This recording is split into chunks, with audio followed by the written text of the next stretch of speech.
guys, I hope you are all doing great, reading well, and having fun with literature. Welcome to A Good Library, where I share my study notes and better yet, we study together. So, today is our John Bunyan Day. We will discuss the author bio in detail in another group study video like this.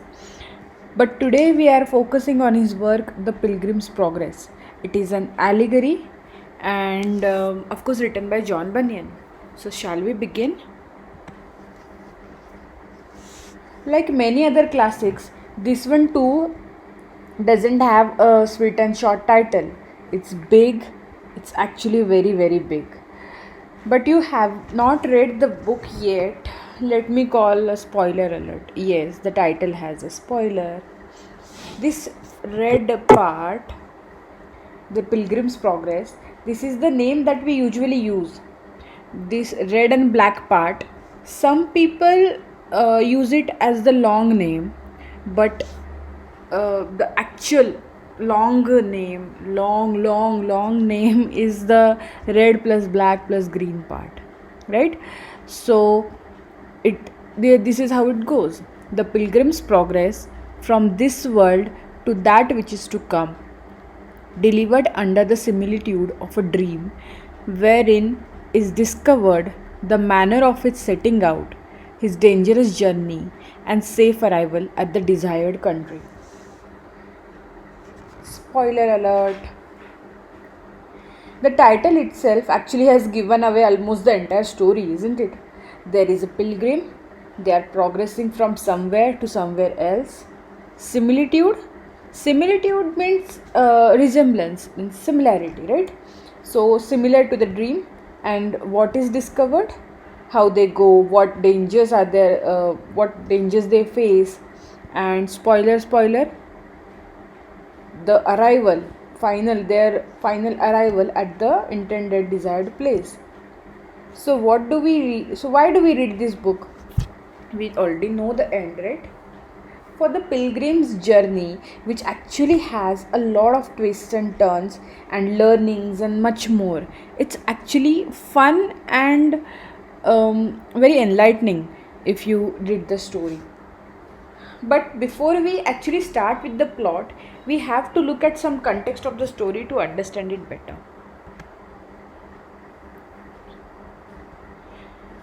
So the book was published in 1678. It is a theological fiction. What do you mean by theology? Theology means study of a scripture. Bible, right? Scripture. Bible is the scripture we are dealing with here, right? So theological means religious. The Pilgrim's Progress is a Christian allegory, right? So it's a religious fiction. Okay? And the next part is actually very interesting. John Bunyan spent 12 years of his life in prison. We will of course discuss more on that, on his biography and why was he put in the prison in another video.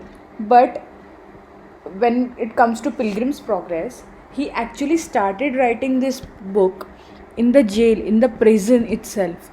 That's quite interesting, right?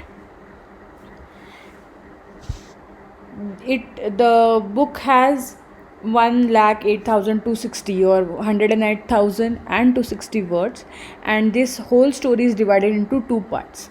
The first part was actually released in 1678 and 1679. 1679 was the updated elongated version, while part 2 was published in 1684. Now comes the most interesting part. The Pilgrim's Progress is a religious or Christian allegory. Now, what does that mean? Allegory is a literary device. It means everything that happens in the story, every single event, every single character that comes, every single plot twist, or anything that happens in the story, you should not take it literally.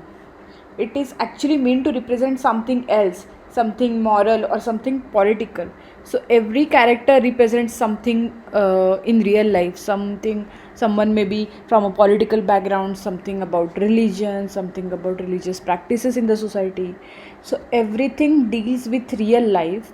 So you should not take the events or the characters in the story literary. Okay.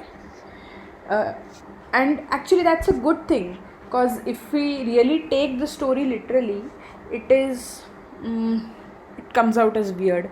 But actually it is very very good story, because it is an allegory and it represents something else, right? Now, since this is an allegory, a fiction, it is a fiction, right? So the time setting is not precise. We cannot uh, point to a particular date. It is the story, the time setting of the story is loosely based on 17th century England. Okay.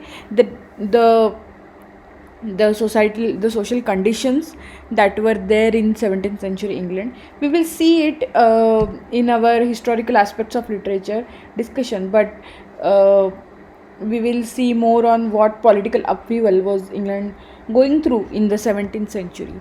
But that was the social period uh, that John Bunyan has tried to represent through his allegory.